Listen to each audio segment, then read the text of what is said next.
But again, to start off,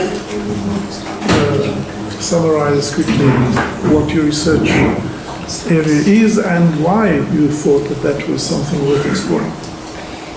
Okay, so I'm going to go back to who I started to be after school. Obviously, I was actually in the police force, so I studied into the crime scene investigation, forensics, fingerprint expert. I did all these crime scene investigations. From there, I started into records management as to how that exactly works. And my passion for proving an identity is a real person who did something or did not do something escalated further into the digital space the last 10 years.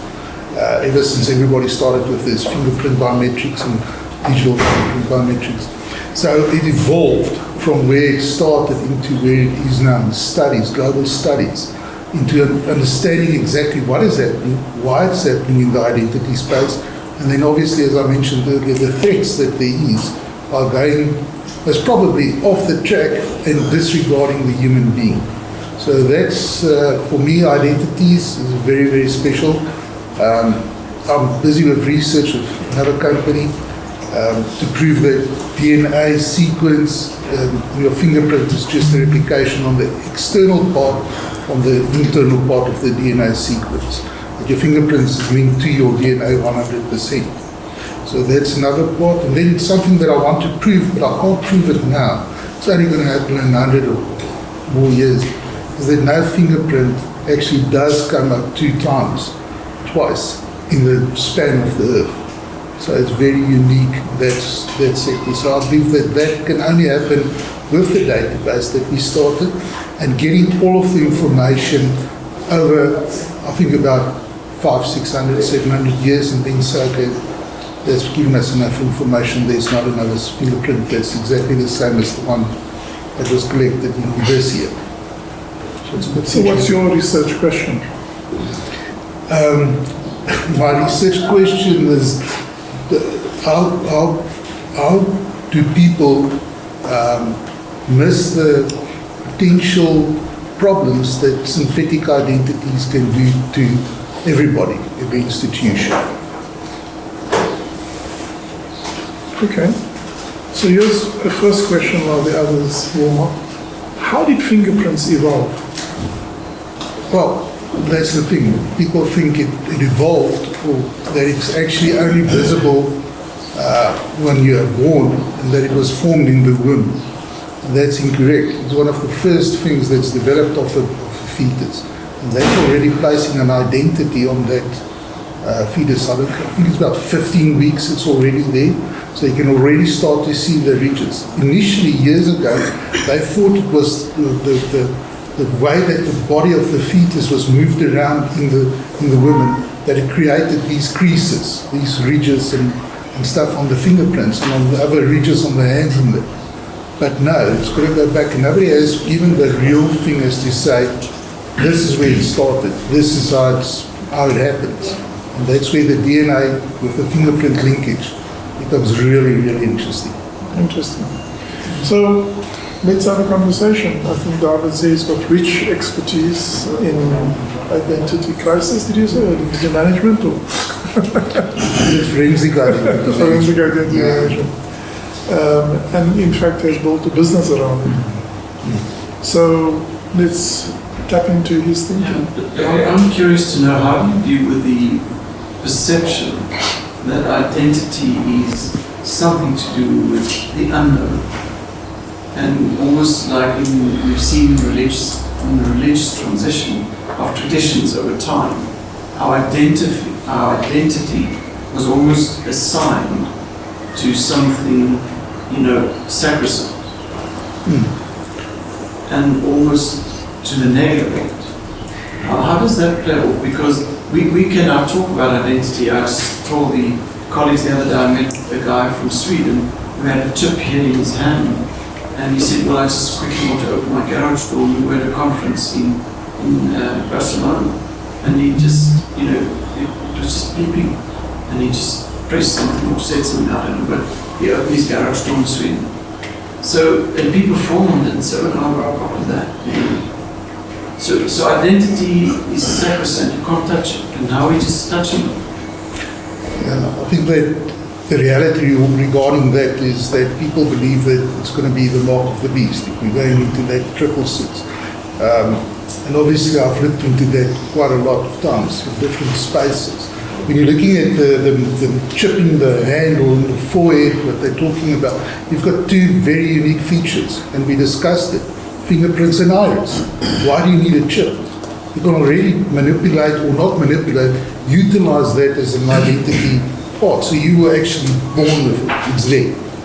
You don't have to go and look into that religion part where they say, this is not right, and it's there. You don't need the chip. Now another part of that is fingerprints, and just going back to that part, was only really used with Alphonse Berthelot and those guys in about 1880s, 1870, where they started to link it together as to this thing's got to be something unique. And then from there it started escalating into something that was worth using as an identification. So the identification part that you're born with actually supersedes the religion because it's there. That's how I see it personally. I think that also if you look at the 666, in my personal opinion, if you look at it, what it means is actually VVV or WWW. So where's the beast in that? What is the biggest beast in the world? It's the internet. That's my personal opinion, straightforward on that. Let's see if we can get something from people who haven't spoken yet. So let's take Vince. Thank you. Very interesting topic that you have. I think my question is, from a fingerprints perspective of DNA, how would we be able to say what is the consanguinity between the fingerprint, the DNA, and the original idea of what you're talking about, the whole 666 story? How is it related to each other in terms of your identity? Okay, so the DNA part came in much later than what we started with the fingerprints. Fingerprints actually was the first time that it was used was in China, thousands of years ago already, where they used that as a mark into stuff to say that this is your mark. So the DNA exercise where they started researching that and bringing it to fulfillment only started here in about the 50s, where it started to really gain momentum. Now the thing is, to linking those two together, nobody's done that. There's nobody that says that this DNA matches the external DNA, which is your fingerprint. But on the DNA, I mentioned this earlier as well, identical twins will have the same DNA depending on the length of your sequence that you're collecting. But at a certain stage, they might differ, but it's way past the 128 sequence. Fingerprints will always differ between two identical twins, so they won't have the same fingerprints. Also, not your iris. Bringing that into the mark of the beast that we just discussed, and this is something that, again, this is my own perception. I haven't written about it, but I believe that the tool is already there. The huge World Wide Web. Everybody's transacting using fingerprints, facial recognition, like we spoke about in the selfie situations. So there's already that happening, and nobody said, no, we can't do that. If you want to have a bank account nowadays, one other method of verification or identification is critical. Not just critical, you need to comply to your KYC rules, you need to comply to anti-money laundering. All of that combined forces you to give up some of your information, which is your biometrics, and you're using it on the web. But how many people actually, when they do that, understand that that's part of you that you're handing over to someone else? Even if the consent is there, what if that institution gets hacked and your information is spread and utilized? So you've got to take all that back into your control. That's the only way that this will succeed. So I hope I've answered your question in a manner that makes sense. There's Thanks, Prof. For me, usually it's easier to work from the topic. That's how I'm wired, working from the topic. And then fit research into the DE framework, descriptive, exploratory, and explanation. In view of solving business problem given that the star is located, situated within the business school.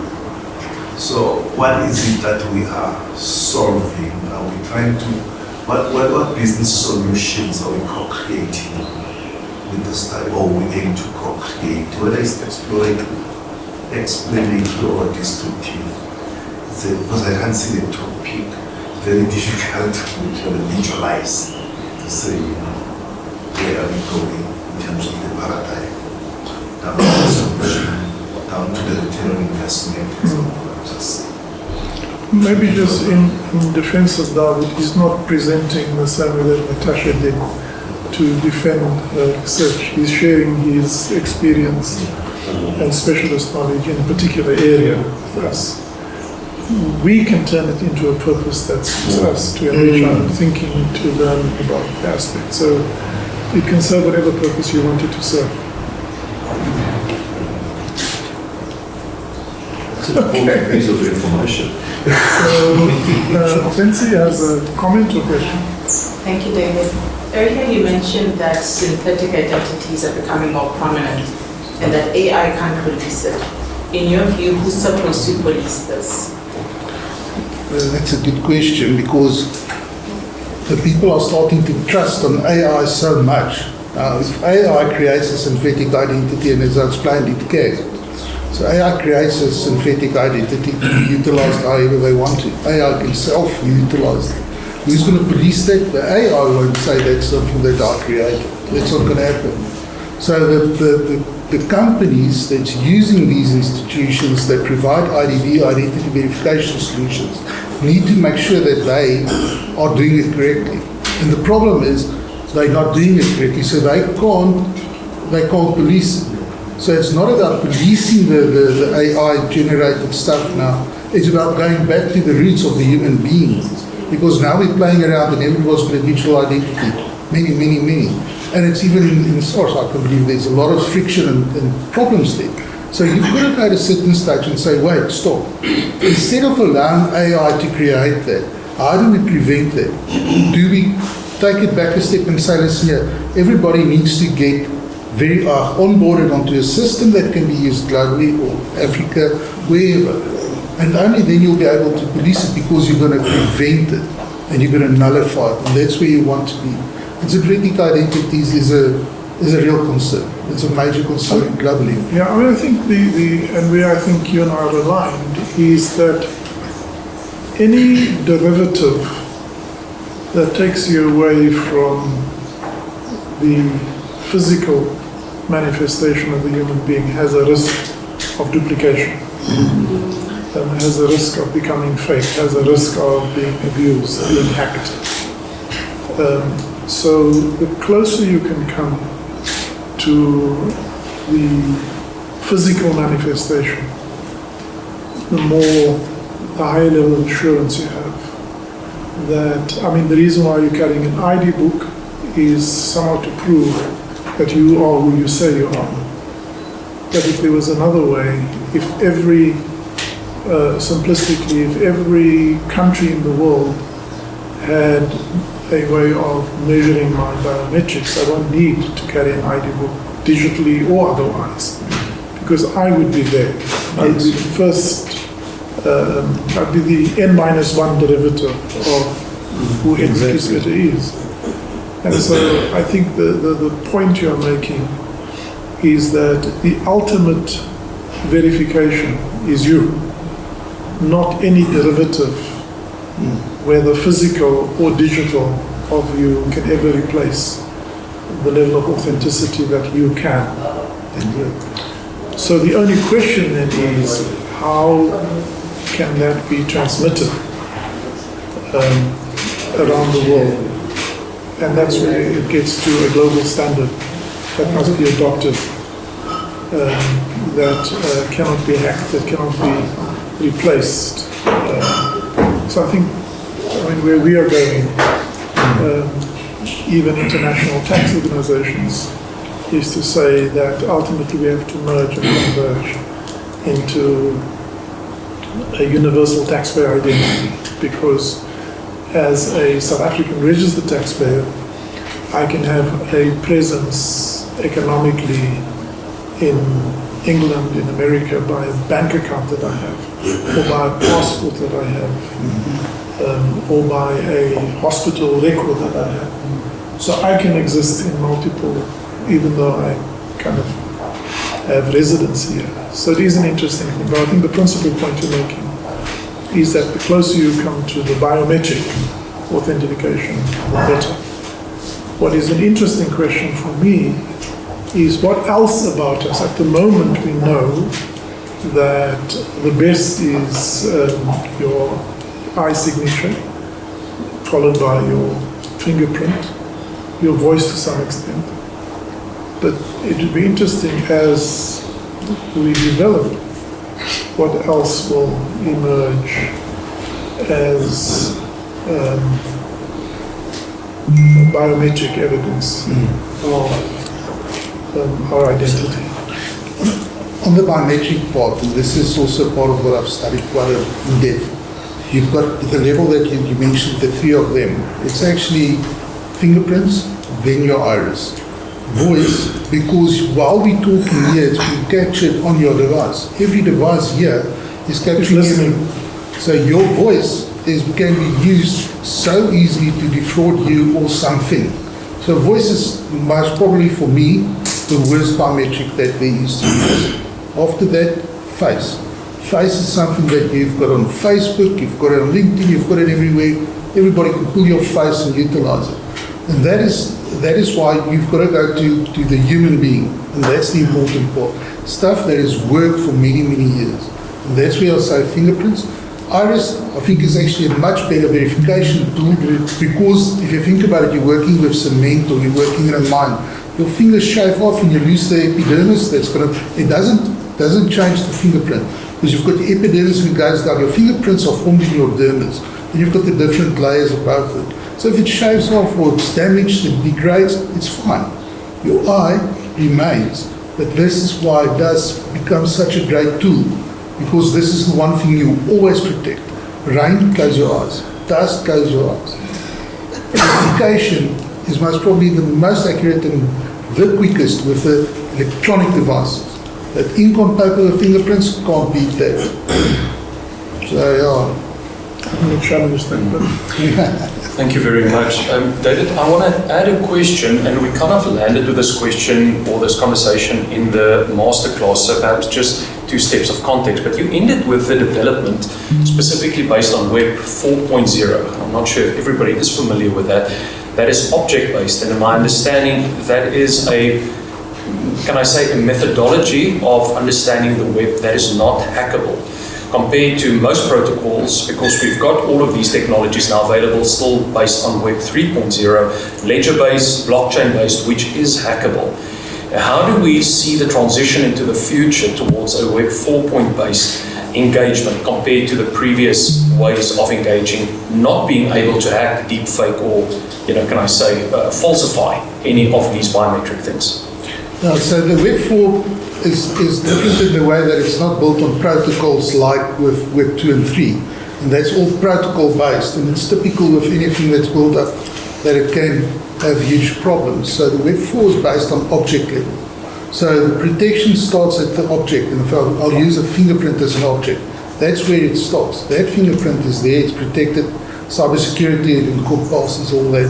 But it creates an interoperability between different platforms. You can have your mobile platform, you can have your web platforms, whatever. It offers an interoperability through all of those different layers or platforms.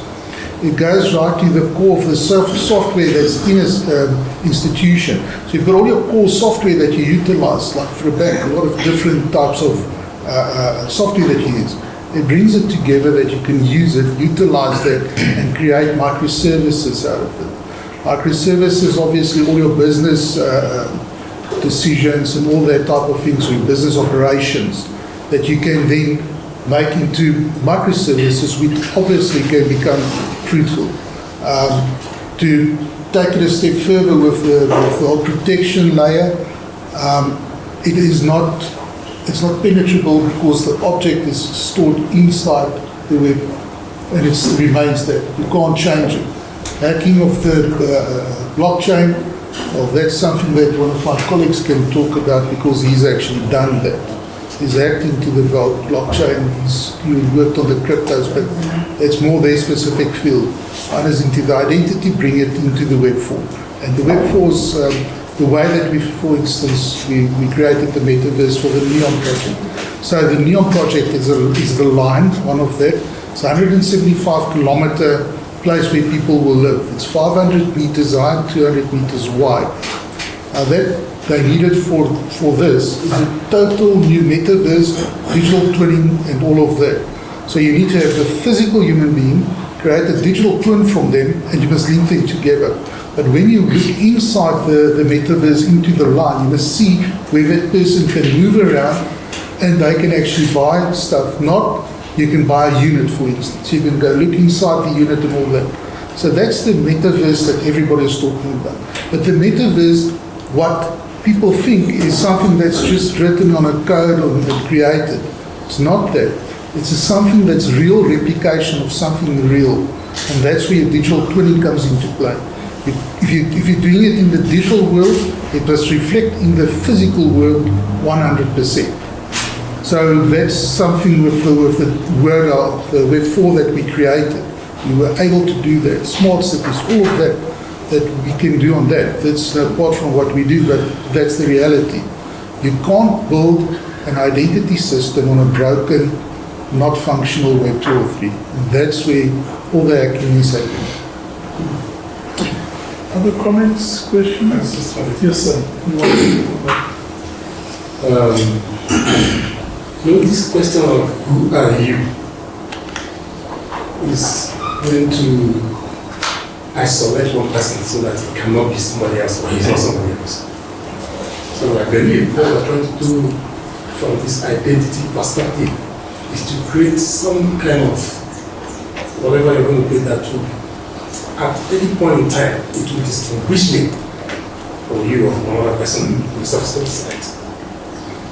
Okay, for those of us who come from culture where we believe in reincarnation, obviously I'm reincarnated. Okay, I believe in that. Okay, we believe in that in God. Is it possible that the person that reincarnated me, if you go to find where he is going to have the same fingerprint with me? That was the question I asked because I asked him in the masterclass. Oh, sure. So because he made the comment, if you die, it's done. I said, well, maybe it's not done. We're talking about the body and the spirit. Some people who believe that we are also going to resurrect. We're going to resurrect. Okay? Those who died will resurrect. I am the fifth person in my reincarnation line. The four people who will eventually resurrect at some point. And if we eventually become up to 7 and that's not a the end of the age, whatever, then some of them will come up. But is it possible that all of us will now have the same fingerprint, the same bio data? That's by the way. Yeah. The question I wanted to ask you, which Edward had asked you originally was, are there other things when you look at the human body? Because you see the identity has to come to the person. You know, when you come to you say you have the eye character, the fingerprint, the iris, the fingerprint, the DNA. Are there other things you have found? Maybe about 5, 6, 7, 8, 9, 10, whatever. All the other points you can find in human being that if you check them, you'll be able to distinguish that this person is absolutely this person, is not this. Okay. I don't know whether you have used you guys understand because you know something they call the spectrometer. For what's that? The spectrometer has the ability to analyze the spectrum of altogether what they use to discover that it is carbon that is burning in the sun. Okay. So that thing has an ability to distinguish the characteristics of objects, elements, and whatever, to be able to distinguish something from another. I don't know whether you guys have, if you use spectrometer, anything that is of an advanced version of spectrometer, whether it will be able to get much more detailed data points that are absolutely mind that are different from yours, different from his, and different from everyone else. You're going totally into the genetics of a person. That's what you're going into. No, but it's beyond genetics, it's your aura that you give off. It's your wavelength. Yes, Yeah, blue, grey, you can still do purple. that. You can still do that if it is capturable. Yes. Because Well, we we're have. trying to find out that this person is not this person. Well, as soon as something happens that was created that works, we will most probably deploy that. But if you're looking at the past experiences of fingerprints and iris, for instance, I'm just going to focus on those two now.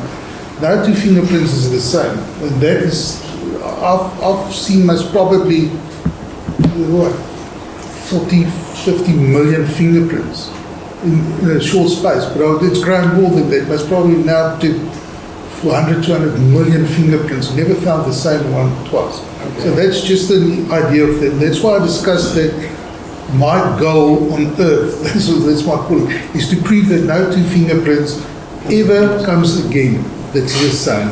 So that's why this starts here, and it will most probably last for thousands of years before that might happen, which I do not believe will happen. Interesting, when we spoke about cloning this today, there's a movie, Prometheus. I don't know if you've ever seen that. So they've got a android in there. I think his name is actually Dawid. And when he uses his fingerprints, he's got the company's logo in his fingerprint, those three triangles. Now, the one thing that a cloned person will never have is on your fingerprints, it's called your pores. That's the study in that is the poroscopy. We can actually determine a person's identity with that as well, or prove that they match or do not. Now, a clone won't have that because they don't need to sweat. So that's one of the things that will obviously have to be researched how they do that. But just going into cloning, there's certain stuff that they can't clone. Now going into the word biometrics, it means measurement of things, of your human body, stuff, length of your fingers. And this was used initially to measure a person. They took the measurements of the person, and they put it over, I believe it was Bertie Law that did this in 1882 already. So he measured the stuff of the people, the different things, length, arm length, foot lengths and all that. And they utilized that to see if the person is a criminal when he was caught. So they matched it against that. But it didn't work for the simple reason 6'2" guys has got mostly the same body style, skinny maybe, but. And then the second thing that they started using was photography. So we had people that was taking a photo, so this is the guy I look for, and they claimed they put people in jail because he looked the same as the photo. So there's a case, I think it's Will and William Smith in America, where they actually had that. So they couldn't prove that it was him.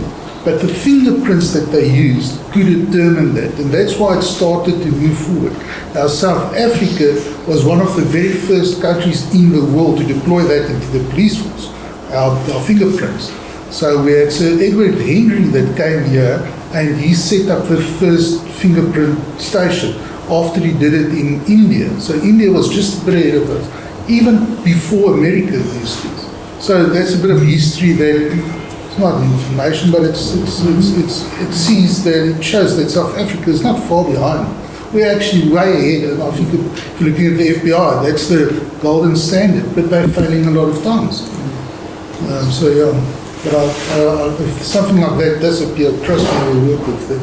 Okay. The pushback on your point, well, I largely agree with you that the biometric is because human knowledge is continuously evolving.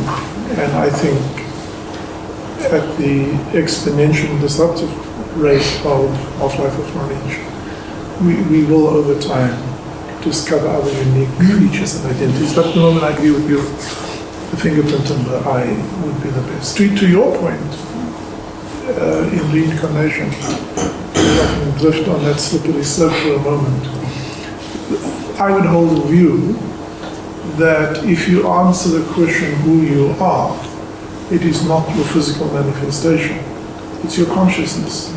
And it's the consciousness that will reincarnate if you use reincarnation as a mental model for the next generation. But there's only one version of you ever in terms of your physical manifestation, because you are 50% your father and 50% of your mother, and 25% of each of your four grandparents, and 1/8 of each of your great-grandparents. And for there to be the same physical manifestation of you, you'll have to follow that genealogy to exactly the same extent.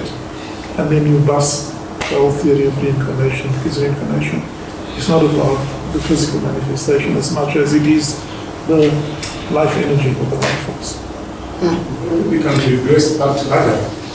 Of course, but your future version of yourself will come from a different language. Your physical manifestation. But it is the point of divergence is where the argument is. I mean, not the argument, the point is that's the point of divergence.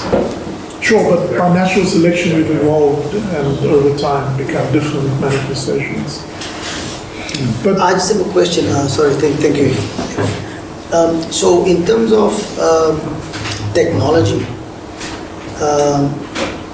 as much as we have systems already in place, is there systems that measure the effectiveness of the authenticity of my identity?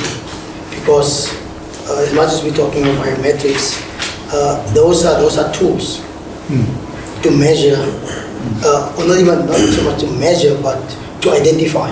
But now, is there current tools or the most recent tools? I think it's Moore's Law that speaks about, I think technology advances every 2 years or something like that. However, where we're finding ourselves now in relation to what we're dealing with here, is there measurement tools that measure the effectiveness of the systems and biometrics that's out there? Yeah, every system works on, let's work with facial biometrics now. So you've got two things, false acceptance rate, false rejection rate. So I'm talking about that part firstly. So if you verify yourself using your face, that system that they utilize is set to 5%, 10%, 80%, 100%. On 100%, facial biometrics will never work because it will have a full-on rejection rate or a full-on acceptance rate, a full rejection. So if they have to bring it down to measure the value of that biometric into the system when it's verified. So it's verified against something, so they set that up. It could be acceptance of 30%. This means that the person being verified is only 30% in, but he could be 70% somewhere else. So you see where this goes now. And that is where the problem resides in what's happening with the synthetic identities. It's created so good that they've got a false acceptance rate of 0, a false rejection rate of 0. So you're sitting with something that's so being manipulated you can't utilize it. Now, yes, there's stuff that measures it, and that's the way that they do that, to measure the quality. So there's a lot of different things that's embedded in the systems. They talk about quality of onboarding, exactly the same, there'll be a margin of something. But I hope I touched again right on your question, or did I miss something there? I think obviously the primary device that's measuring it, which is the camera. Okay. But then the real intelligence is behind that. I'm coming back to his original point. If your algorithm is unsupervised and continue learning, every time you use it, it will become more accurate in terms of the identification. Because this is not using a photograph of you or an AI-generated image of you, which the hackers will try and do. So, the more it uses, the more you use it. So, for example, on our website, if the first time, whatever the level is that we will have calibrated to, will have a particular level of recognition or accuracy. But every time you come onto Mobi app or so and identify yourself to our biometric, and it confirms that it is you, it will also reinforce that verification. So it will become better over time. And I think the part that you're also referring to is, how do you know that that identity is actually a citizen of South Africa, like we have with the Department of Home Affairs? So you're doing a test against them to see if that is the rightful owner. So we don't, sorry, I'm just going to talk about us, is that we don't use any citizen registration or any driver's license or anything like that. So it's purely the identity that you claim. So you're going to say, that's your name, these are my biometrics. You can only onboard once. Yes. So you claim that identity. You've got to stick to that identity for the rest of your life. If the real person comes in and he says, but you stole my identity, his identity has already been protected through the system. So this means now both of you guys are flagged, and now we need to prove the artifact. Which one is the right one? Sometimes, and going back to what you spoke about previously, you're coming from different places. That's not what it is. This is you go back to where you were born, from there, or people that work with you, the religious leaders, whoever, that knows you, from a small boy or wherever you were. That's when you prove the artifact. But then everything you did wrong in that person's name will be held accountable to your side, because there's forensic proof that you did this, and the other person is cleared. And this comes very much into play with fraud in South Africa, because currently you just blacklisted, you can't do anything. Say somebody else has used your identity to do stuff. You're the reason, because you can't go and apply for a new loan. You first have to clear your name time and time again with the police to say, but it's been cleared. And that's the issue. It shouldn't be like that. It should be, nobody should be able to use your identity in whatever space. National health insurance, that's a big one. I foresee that that's going to be a huge problem, because It already is with SASA and all of the other stuff. I mean, in our case, the first day we opened it to the public, one of the guys that came on first used an AI-generated image on himself, using photos to generate an AI image, and our biometric blocked him. And then used other representations, other IDs, and eventually just gave up and used himself. And because he did that, we knew who it is, and we following criminal charges against that person for trying to fake biometric verify and stuff. But it's an unexplored, it's a new area, so we all are learning as we go along. None of us can claim to be experts at it. And it's a dangerous area. Yeah, it's a very dangerous area, and I think where my focus is basically is more on the side of the tools that measure the effectiveness, because I think that is where the gap is. Because as much as we have systems, technologies out there, who's measuring the effectiveness of these technologies? Is there a tool that's above, or a tool that's above a system that measures the effectiveness of the biometrics? Because I think that is where, from a cybersecurity, from identity theft perspective, that is the loophole that I think potentially exists. yes, I believe you're right in that. But, as I said, it's all about the AFIS or ABIS that you utilize, automated biometric identification system, the quality of that, and the settings that I spoke about. But with the tools that you're using, different from the measuring, and this is where it comes into using credit unions for your collection of information, and that's already been manipulated. You don't like me. One more student, and I'll come to you. For me, I think on my own research, I think I have learned probably how to operate a bit from whatever I was thinking, especially in getting the head with the lady, I forgot your name, Natasha, and how we was also postulating this research. So I think a wider elevation of mine, probably hopefully on the next one I'll be sitting somewhere there, also articulating. Thank you. Last comment, and then you close, Dawid. Just to answer yes, it does. I was in a motorcycle accident many years ago. My finger was gone and grew back. So, hypothesis. Considering identity theft, I think is a real problem. I call it South Africa. I mean, if you just look at SASA, they claim more than 70% of the social grant is paid out to people that don't exist, that's die or whatever.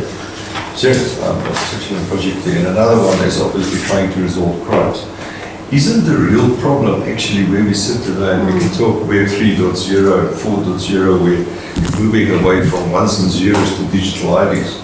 Isn't the problem that Home Affairs, SARS, and the banks don't have an integrated system where we can actually go through all these systems and say, you are the same person there, you're the same person there, you're the same person there, before we actually try and implement technologies that's going to take us decades. Does it make sense? I can answer that one quickly because we are busy with that. Yeah. That ultimately, before you fix the fake identities, you've got to make sure every human has a unique identity. So the problem is integration. So we have now started with SARS, Home Affairs, and the Reserve Bank. Well, obviously, I want to thank everybody for being here. This is fantastic, and to me to have the opportunity to talk to people and to listen to questions and see how it was approached. I think it's if anybody is studying into his masters or whatever, they need to come here. That's how I see it, because you learn a lot. I could see how it was like a star in your head, is listening to this, but this is what I need to do, and you learn from them. It's important. That's how I feel as well. I see that this is most probably one of the best integration or colloquium we can call it. And that's how it works. That's how you grow. That's how you learn. That's how you grow. That's the most important thing. So from my perspective, perfect. So if I can just bring an academic perspective, carry on with this. To your question of transdisciplinary, this what Edward has spoken about now is a transdisciplinary interpretation. So you go beyond the discipline and you make something new of it. So we weren't created for that, but as an interpretation of that from a distant, you say, I don't need just to touch that. It can also be an idea. That's a transdisciplinary interpretation.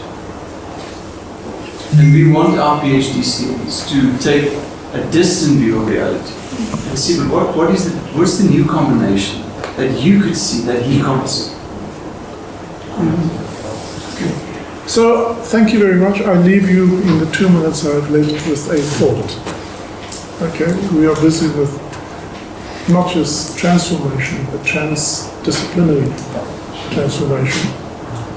Because if you want to be ordinary, you are stuck in change and transformation. And for me, the very essence that distinguishes the two is if we are just involved in change, then we try and make something better.